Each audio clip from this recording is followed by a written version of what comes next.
नमस्कार शेतकरी मित्रांनो, मागच्या 2-3 दिवसामध्ये आपण श्री माधव मोरे यांच्या गायगोठ्याला भेट दिली होती. त्यांच्या गायींचा मुक्त संचार गोठा आपण बघणार आहे.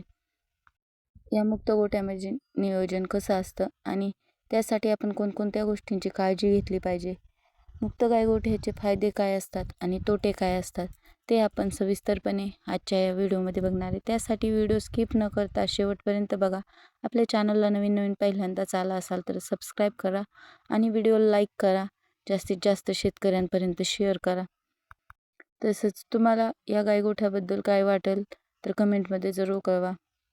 तर सगळ्यात पहिली गोष्ट म्हणजे हा परिसर येतो सोलापूर जिल्ह्यामध्ये आणि आजच्या घडीला बघायला गेलं तर सोलापूर जिल्ह्याचं तापमान 37°C आसपास आहे. म्हणजे आपल्या आसपासच्या परिसरात सगळ्यात जास्त तापमान हे सोलापूर जिल्ह्यामध्ये आहे. आणि जरशा गाईचं सगळ्यात नाजूकपणा म्हणजे तिला अजिबात ऊन सोसत नाही. म्हणजे जास्त ऊन झालं की ती गाय लाखती, म्हणजे जास्त तिच्या पोटाची हालचाल जास्त होती. थोडक्यात तिला अजिबात उष्णता सहन होत नाही. आणि या गायगोठ्यामधल्या बऱ्याचशा गाया मोठ्या आहेत आणि जवळपास सगळ्याच गायांना उष्णता ही सहन होत नाही. जर आपण एका जागेवरती शेडमध्ये बांधून ठेवल्या गाया तर काय होतं, त्यांना पाहिजे तसं वातावरण मिळत नाही. म्हणजे वरतून जे गरम पत्रा तापतो किंवा एका जागेवरती बांधून ठेवल्यामुळं जो कोंडमारा होतो आणि उष्णता जास्त असल्यामुळं जो त्रास होतो गायांना, तो याच्यामध्ये कमी होतो. आणि दुसरी गोष्ट म्हणजे ज्यावेळेस त्यांना ऊन पाहिजे असतं त्यावेळेस त्या उन्हामध्ये थांबू शकतात आणि ज्यावेळेस सावली पाहिजे असते त्यावेळेस सावलीमध्ये जाऊ शकतात. म्हणजे थोडक्यात बघायला गेलं तर जर थंडी असेल, हिवाळा असेल तर त्या उन्हात बसू शकतात त्यांना पाहिजे तोपर्यंत. आणि जर उन्हाळा असेल तर भोवताली असणाऱ्या झाडांच्या सावलीला किंवा आपल्या आत्ताच्या ह्या बघितलेल्या शेडमध्ये त्या बसू शकतात. आणि सगळ्यात मेन गोष्ट म्हणजे ज्यावेळेस आपण मुक्त गोठा करत असतो त्यावेळेस आसपास साईडने जनावरांना बसायला हिरव्या झाडांची सावली भेटली पाहिजे. अशा पद्धतीने नियोजन केलं पाहिजे. पाण्यासाठी ह्या हौदाचं नियोजन आहे. आणि ज्यावेळेस गाया शेडमधून सोडून या मुक्त संचार गोठ्यामध्ये सोडल्या जातात 9-10च्या सुमारास, म्हणजे सकाळचं खुराक, धार काढणे आणि सकाळचं एक टायमाचं खुराक आणि चारा घालायचं झाल्याच्या नंतर मुक्त गोठ्यामध्ये सोडल्या जातात आणि तिथं त्या दिवसभर राहतात.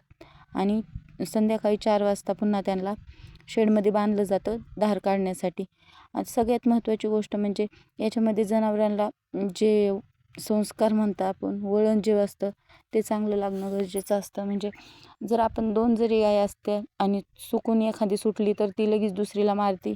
पण या मुक्त गायगोठ्याचा सगळ्यात मोठी विशेषता ही असते, एवढी मोठी जनावरं आहेत पण ते एकमेकाला अजिबात मारत नाहीत. आता या पाईपने गाई धुण्यासाठीचं काम होतं. आणि ज्यावेळेस शेडमधून आपण गाया सोडतो त्यावेळेस त्या गाया अशा पद्धतीने एकामागं एक जाऊन आपापल्या जागेला थांबतात. आणि सगळ्यात विशेष गोष्ट म्हणजे गाई जिथं तिची जागा आहे तिथं कडेपाशी जाऊन थांबते. म्हणजे तिला कुठल्याही प्रकारचं ओढून आणावं लागत नाही किंवा एक एक धरून आणावं लागत नाही. फक्त नंतर आपलं दाव गुंतवून कडीला लावून टाकायची आणि त्याच्यानंतर अगोदरच त्याच्यामध्ये कुटी त्याला खायला जे टाकायचं ते टाकलेलं असतं. म्हणजे थोडक्यात खायला असल्यावरती ते मारामारीच्या भानगडीत पडत नाही. आणि त्याच्यानंतर त्या गुंतवून द्यायच्या आणि पाणी आणि चारा दोन्ही टाकलेलं असतं, असं यांचं नियोजन आहे.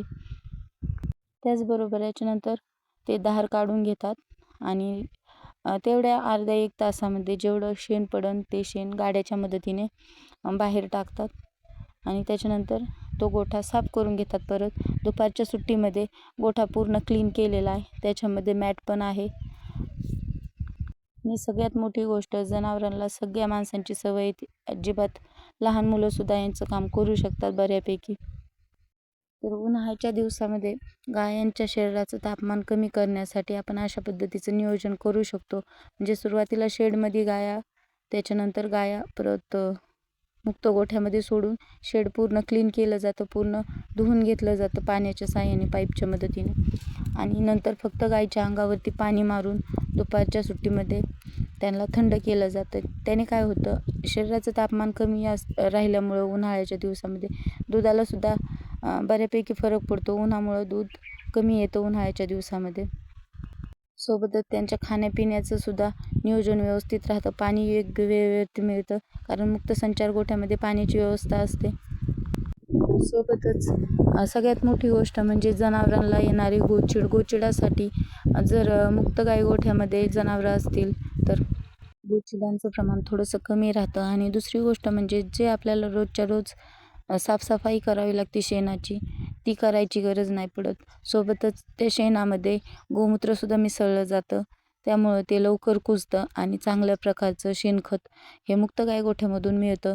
सोबतच शेणामुळं जे आपल्या कोंबड्या असतात किंवा दुसरी छोटे छोटे कोंबडी किंवा बदक असे काही पक्षी असतील पाळलेले, तर ते गोचीड बऱ्यापैकी खाऊन घेतात. कानातले किंवा तोंडावरचे डोळ्याच्या आसपासचे गोचीड ते खाऊन घेतात. आणि तर हे झाले मुक्त गाई गोठ्याचे फायदे. पण मुक्त गाई गोठ्यामध्ये कोणत्या गोष्टींची काळजी घेतली पाहिजे की आपली जनावरं जास्त शिंगाची असायला नाही पाहिजे. ज्या मारक्या गाई त्यांचे शिंग कट करून घेतले पाहिजेत अशा पद्धतीने. आणि मोकळ्या हवेत आणि क्लीन वातावरणामध्ये आपण गायांचं आरोग्य व्यवस्थित ठेवू शकतो. त्या आजारांना कमी बळी पडतात आणि त्या आनंदी राहतात. त्यामुळं दुधाला सुद्धा 50% जास्त फायदा पडतो. आजच्या व्हिडिओमध्ये इथपर्यंतच थांबूया. भेटूया पुढच्या अशाच एखाद्या नवीन आणि माहितीपूर्ण व्हिडिओमध्ये. तोपर्यंत आपल्या चॅनलवरचे पाठीमागचे व्हिडिओ अवश्य बघा. सोबतच व्हिडिओ शेवटपर्यंत बघितल्याबद्दल धन्यवाद. भेटूया पुढच्या अशाच जनावरांच्या खुराकाबद्दलच्या नवीन व्हिडिओमध्ये.